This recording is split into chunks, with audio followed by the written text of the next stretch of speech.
Let's just be honest for a second. You're getting in your own way. Not your boss, not your bad luck, not the economy. It's you. Think about it. That project you keep stalling, even though you know it would change your life. That sudden, irrational burst of anger at a total stranger. Or maybe it's just this low, grinding feeling of exhaustion that never seems to lift, no matter how much you sleep.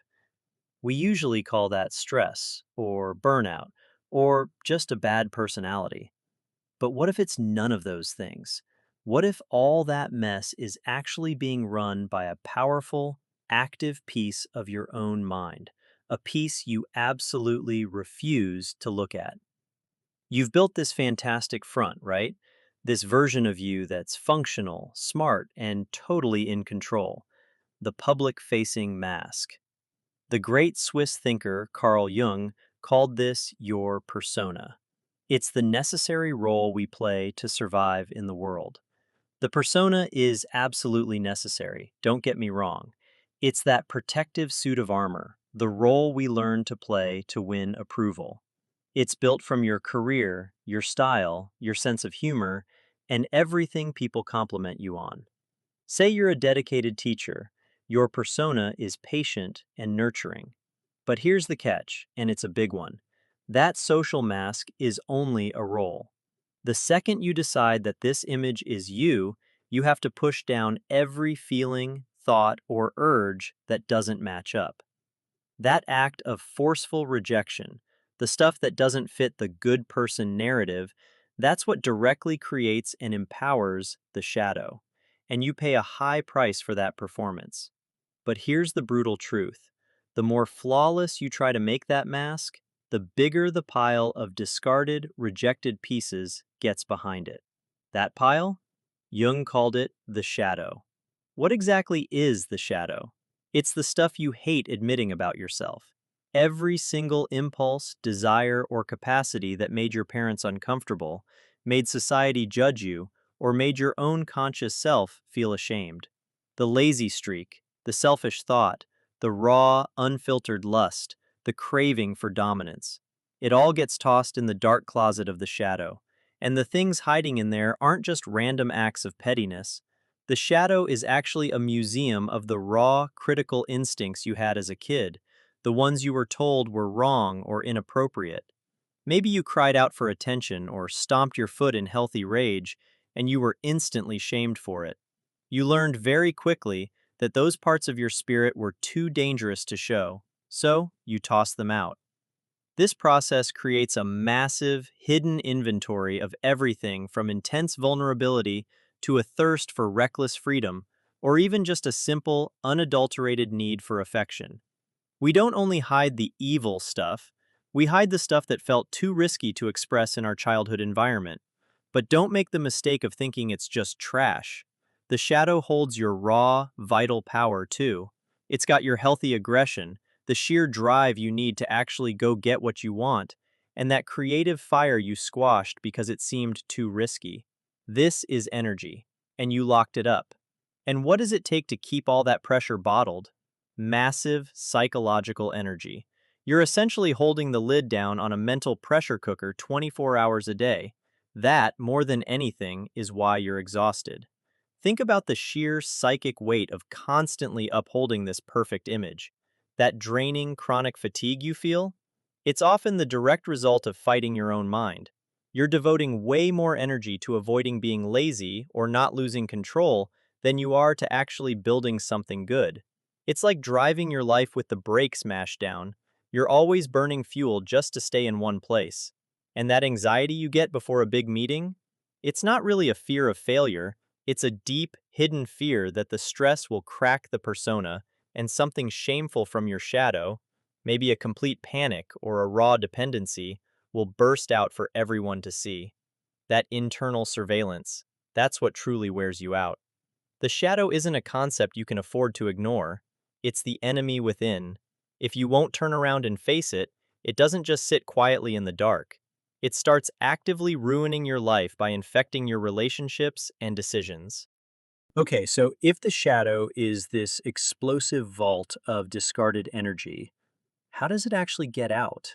How does it actively mess up your life and your relationships? Because it absolutely will not stay locked up. It's too powerful for that. It leaks.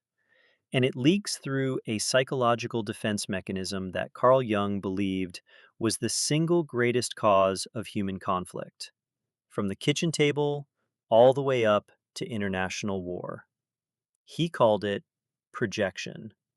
It's a simple process, but utterly devastating.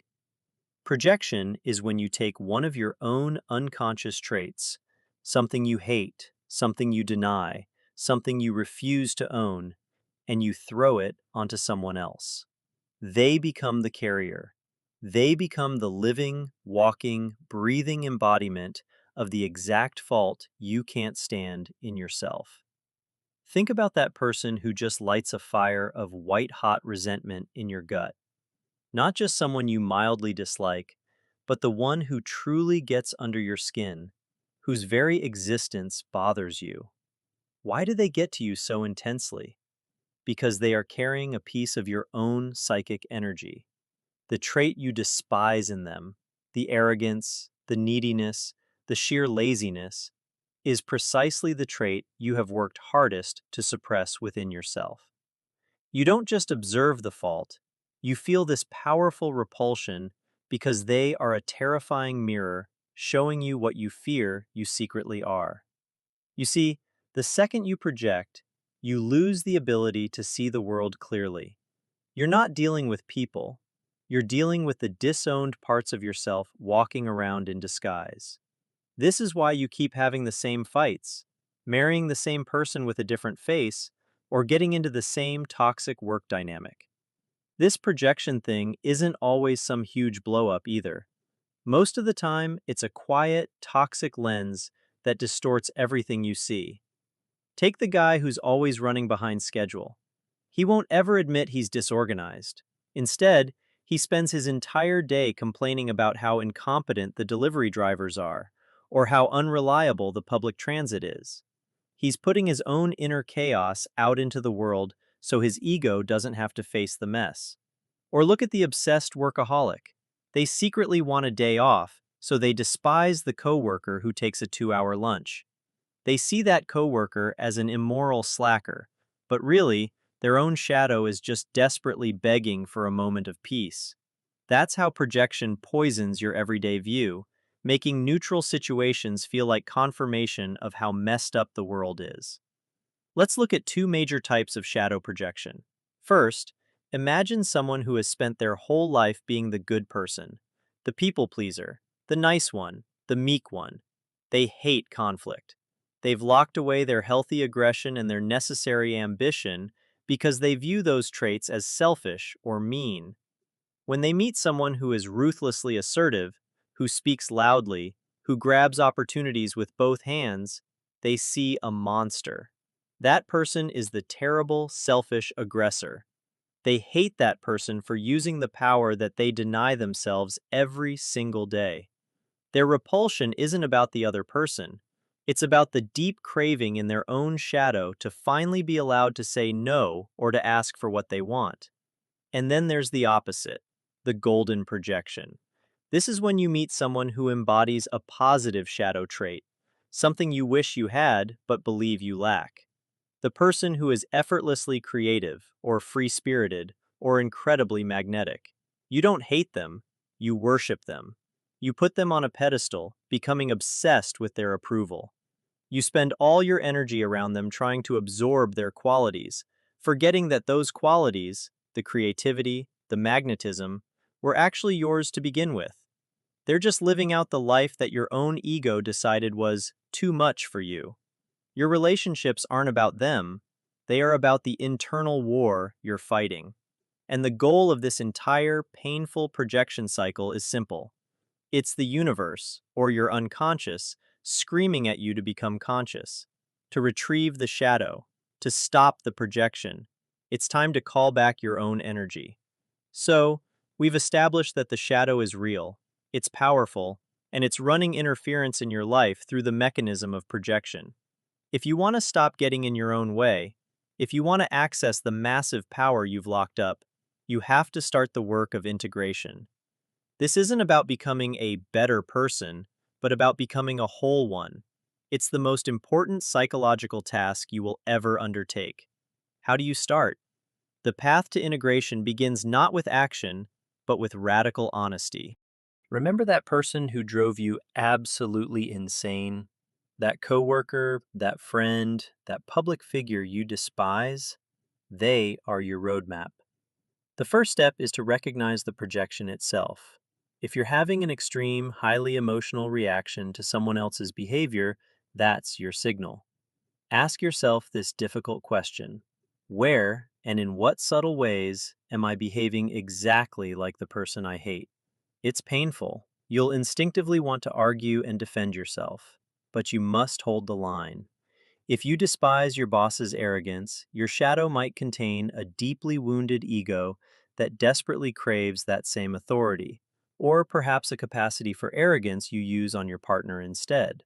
To actually make this painful inventory manageable, you need a simple tool: the turnaround technique. Let's say you're obsessed with the fact that your friend is always late. You take your accusation, "She is totally unreliable," and you consciously flip it: "I am unreliable." Now, that might sound ridiculous at first, right? But you look for the tiny proof points. Maybe you're not late for appointments, but you're unreliable in following through on personal commitments, or you often break promises to yourself. By finding even a tiny kernel of that trait within your own life, you instantly snatch the energy back from your friend. The projection loses its charge, and you can finally start working on your life instead of just complaining about everyone else's.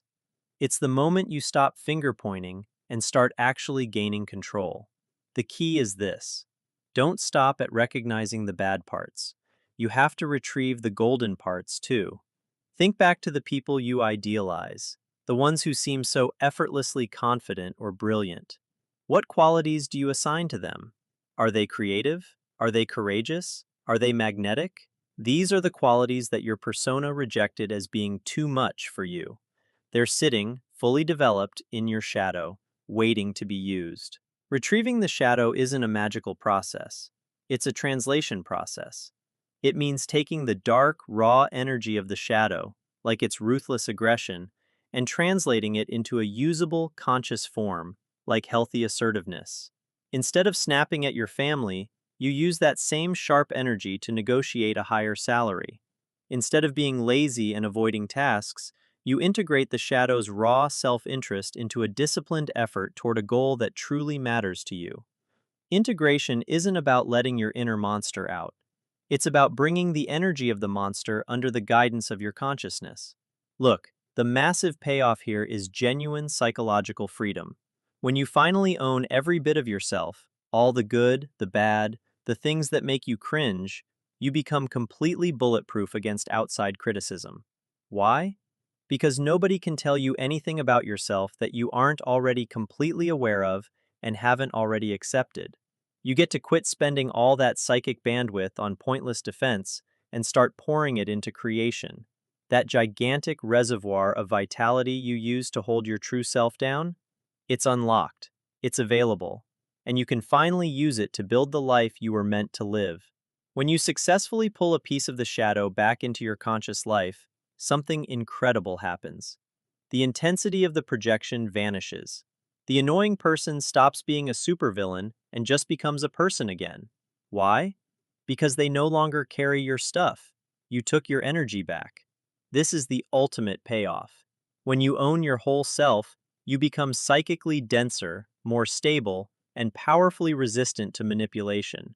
You can finally stop fighting external wars and start using that immense reclaimed energy to build the life you actually want. The power was never outside of you.